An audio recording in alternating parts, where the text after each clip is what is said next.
Never left his side. Daddy? Yeah. Thank you for giving me ice cream. You're the best daddy in the whole world and I love you. The sad thing is, part of doing this tour was he was going to surprise the kids because they'd never seen him perform.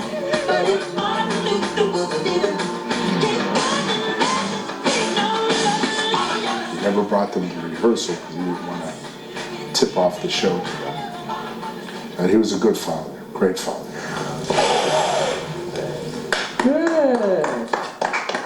Tell me what your wishes are for your birthday. What would you like to see happen? Rather happy. In your life. What do you want? I do what you do. What do I do? You dance and sing. That's what you want to do? Really? Me too. The children at the center of Jackson's life are now at the center of a custody struggle. And there are questions about the children's paternity, some suggesting that Debbie Rowe served only as a surrogate birth mother and is not actually Paris and Prince's biological mother.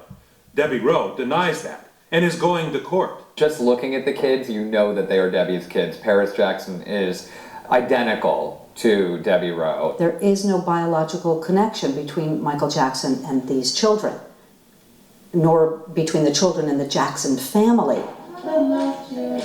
But that doesn't mean Michael Jackson wasn't a completely devoted dad. And then there is this man, Dr. Arnold Klein, Jackson's dermatologist. Debbie Rowe worked for him for years, and now he's been reported to actually be the biological father, something he vehemently denies. Various sources that Us Weekly has confirmed are very solid and very legitimate have confirmed this information. You don't even need to take anyone's word for it. If you look at photos of the children, they look exactly like Arnold Klein. These children look like Debbie Rowe and Arnold Klein. The Jackson camp denies it too, and Debbie Rowe has offered a DNA test to prove she's the biological mother. Adding to the confusion is what we see by the naked eye, the genetic question.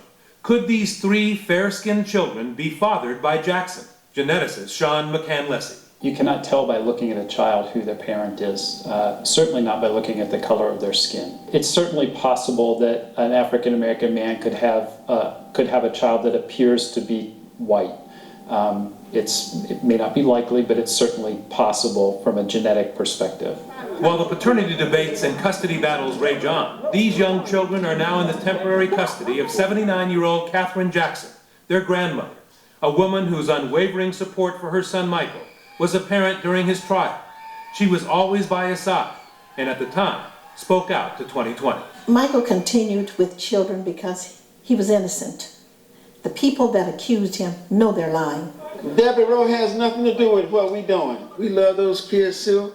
We're going to take care of them and give them the education they're supposed to have. Joe Jackson, Michael's father, no longer lives with Katherine in the family home and was left out of Michael's will, which does provide for his children and for his mother. On many, many occasions, he said, just make sure that my children are taken care of, that my mother's looked after, and I'm going to live up to that. For Michael Jackson's children, their world has been rocked. There will be custody battles and enormous public attention to deal with. Harder still is the loss of their father, of course, the loss of their fun together, and the loss of the music at home. You are my daddy, my only daddy. You make me happy and stay great. You never told dear how much I love you. You don't take my daddy away. I love you. I love you. When 2020